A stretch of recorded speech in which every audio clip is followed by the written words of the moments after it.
4-2 here.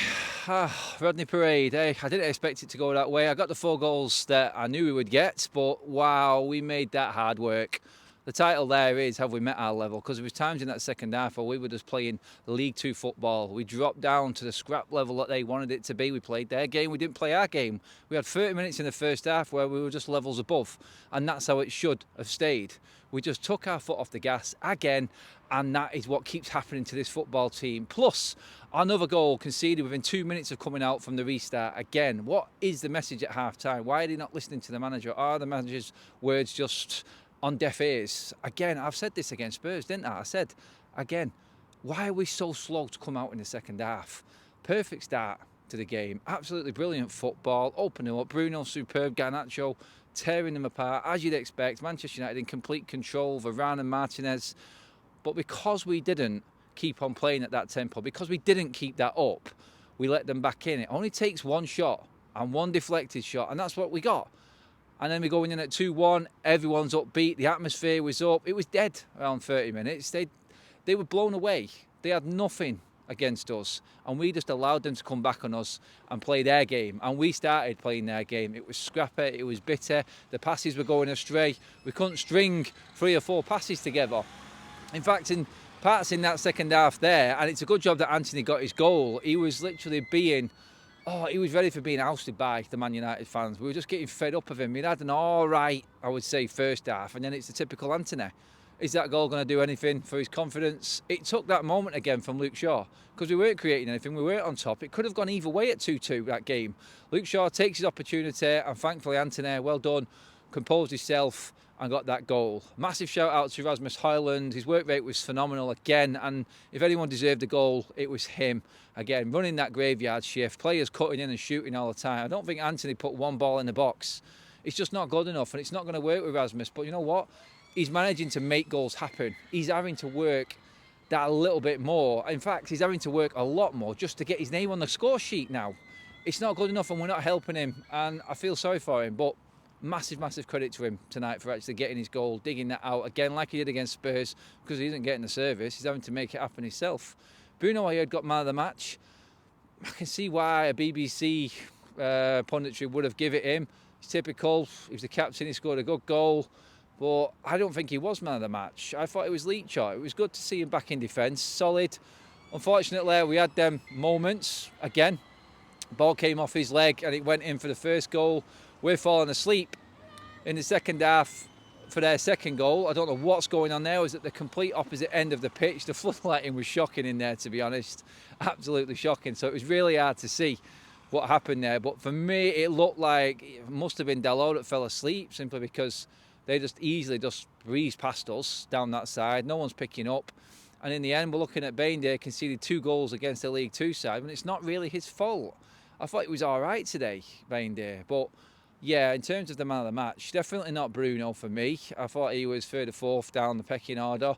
It was good to see a solid defensive unit back again, apart from them lapses. I say that in personnel because of them lapses, because why are we falling asleep so much in games? If we play like this against Wolves, we are going to get destroyed, and everyone's going to be after Ten Hag's head.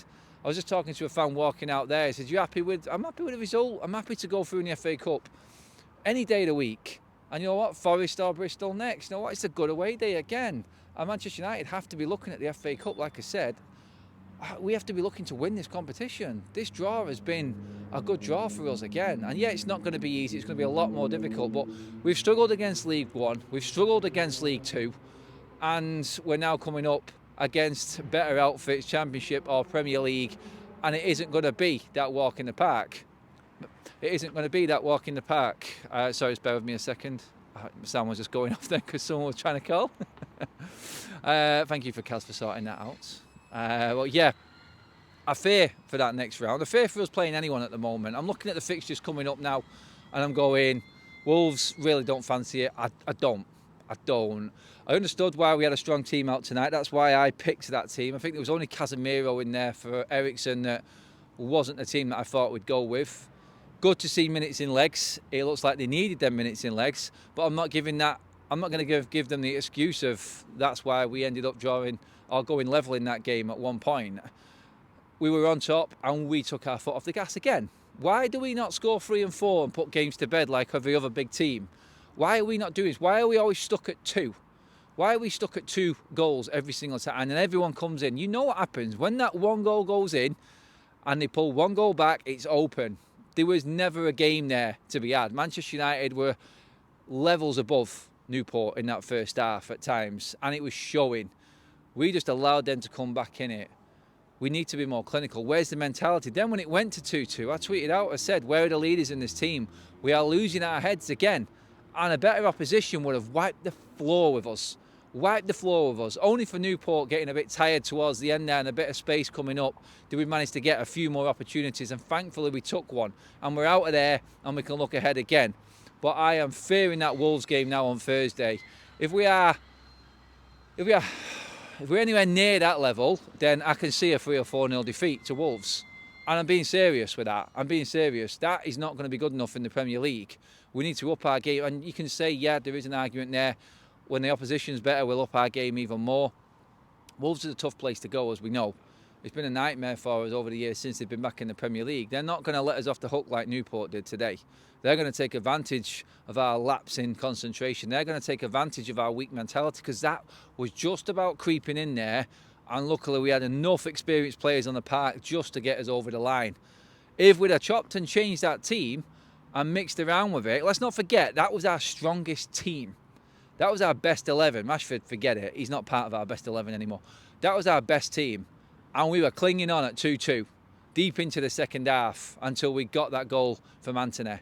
And the scoreline kind of flatters us there. It really does. I think it does flatter us in the end. I thought Newport had probably, well, I think I looked at it at one point, there were only 2 shots on goal behind us. And that was deep going into injury time.